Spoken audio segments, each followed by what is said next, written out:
साक्षी के हत्यारे साहिल को सभी ने देखा, कैसे उसने चाकू से ताबड़तोड़ वार किए। जब वो चाकू उसकी हड्डियों में फंस गया तो उसने उस चाकू को एक हाथ की बजाय दोनों हाथों से पकड़ लिया और दोनों हाथों से उस पर हमला किया। और फिर उसके बाद भी उसने एक भारी पत्थर उठाया और उस भारी पत्थर से उसके ऊपर लगातार वार करता रहा। लोगों का कलेजा मुंह पर आ गया जिसने भी ये सीसीटीवी फुटेज देखा।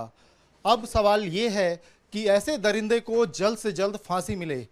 फांसी की प्रक्रिया क्या होगी, क्या प्रोसेस होगा, इसको जानने के लिए हम आए हैं। क्रिमिनल लॉयर परवीन चौधरी जी हमारे साथ हैं, उनसे बात करेंगे डिटेल में। सर नमस्कार, न्यूज नेशन पर आपका स्वागत है। साहिल का जो केस है, आप भी बहुत वाकिफ़ हैं, आप मीडिया से देख रहे हैं, सीसीटीवी भी आपने देखा होगा। क्या एक सवाल सीधे सीधे बनता है, ये रेयर ऑफ रेयरेस्ट केस है, क्या इसमें फांसी हो सकती है? जब ये हादसा हुआ, जब ये वारदात हुई, तो मैंने भी टीवी पे देखा और मैं बिल्कुल शॉक रह गया कि इतना ब्रूटल मर्डर मैंने लाइफ में फर्स्ट टाइम देखा है। लास्ट टाइम मैंने एक बहुत पहले एक रंगा बिल्ला जो एक्यूज थे, उन्होंने दो बच्चों को एबडक्ट किया और उसके बाद उनका ब्रूटली मर्डर किया। ओवरऑल उन लोगों को जो है वो डेथ सेंटेंस पास हुआ और उनको सजाए मौत दी गई।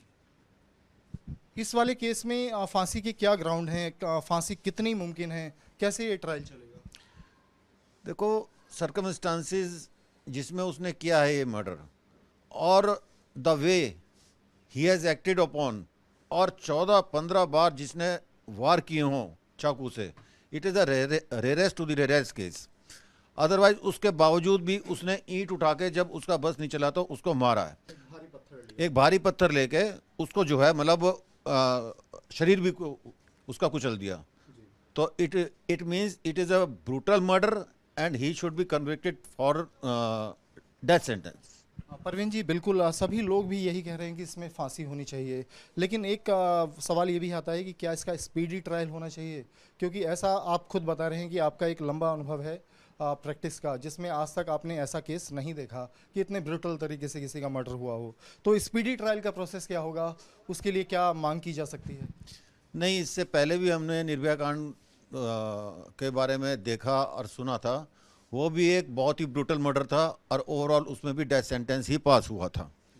और जहाँ तक स्पीडी ट्रायल की बात है, अब जो है हमारी जुडिशरी जो है बड़ा एक्टिव है और फास्ट ट्रैक कोर्ट भी बनाई गई हैं और इस केस को भी फास्ट ट्रैक कोर्ट ही सुनेगी और डिसीजन सुनाएगी और इसका बहुत जल्दी से जल्दी आपको निर्णय आपके सामने होगा।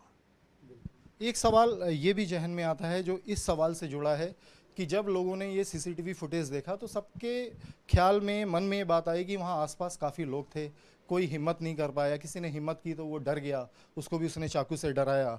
तो क्या ऐसे लोग जो उस समय कुछ नहीं कर पाए, वो जब इस मामले में चश्मदीद गवाही का समय आएगा तो क्या वो बिना बेखौफ तरीके से अदालत में अपनी गवाही देंगे? इस मायने इस केस के अंदर एक सवाल ये भी बनता है कि जो चश्मदीद गवाह हैं उनकी कितनी भूमिका रहेगी और साइंटिफिक एविडेंस क्या क्या हो सकते हैं? आपकी नॉलेज के लिए मैं एक बात बता दूंगा कि आजकल जुडिशियल ऑफिसर्स विटनेस को प्रोटेक्शन भी प्रोवाइड करते हैं जब तक कि उसकी एविडेंस नहीं हो जाती और उसको टोटल प्रोटेक्शन दी जाती है ताकि वो निर्भीक तरीके से कोर्ट में आकर डिपोज कर सके। और जहाँ तक बात है,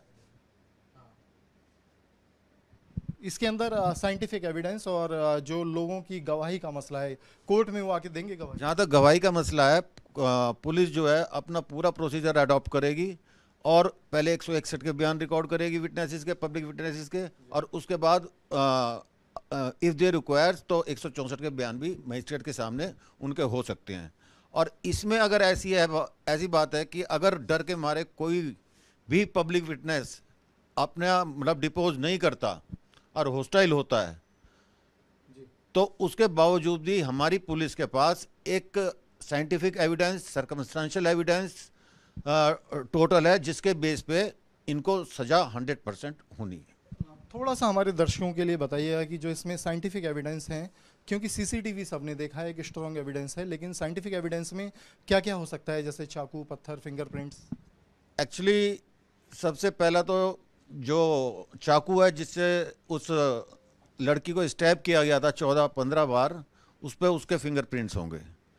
सेकेंडरी जो उसने पत्थर यूज़ करा है उस पर भी उसके फिंगरप्रिंट्स हैं, और सर्कमस्टांशियल एविडेंस भी उसके अगेंस्ट है, जो कि एक कन्विक्शन की तरफ लीड करेगा केस को। इस मामले में अभी पुलिस की जांच जारी है। एक शक ये भी आ रहा है, शक और कुछ इस तरह की तथ्य भी सामने आए हैं कि इस कॉन्स्पिरेसी में कुछ और लोग भी शामिल हो सकते हैं। एक सीसीटीवी मिला है जिसमें साहिल वारदात से पहले कुछ लोगों से बात करता नजर आ रहा है। पुलिस ये इन्वेस्टिगेट कर रही है कि क्या साजिश में उन लोगों की भी कोई भूमिका रही है। अगर इस मामले में और भी एक्यूज्ड सामने आते हैं तो क्या उन्हें भी साहिल की तरह कठोर से कठोर दंड दिया जा सकता है? हमारे इंडियन पेनल कोड में सेक्शन 120 बी एक कॉन्स्पिरेसी का ऐसा सेक्शन है जिसमें कि ये प्रोविज़न है कि जो मेन एक्यूज ने जो भी एक्ट किया है और with conspiracy of other persons, then the other persons are also liable for the same conviction for which the main accused is.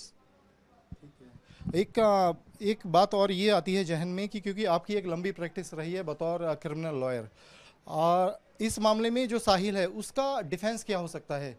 जाहिर है कि संविधान ने उसको भी हक दिया है, वो भी अपने बचाव की कोशिश करेगा। तो बतौर क्रिमिनल लॉयर अगर हम देखें तो वो अपना डिफेंस क्या ले सकता है, या उसके लिए जो एडवोकेट हैं उसके लिए क्या दलीलें रख सकते हैं कोर्ट में?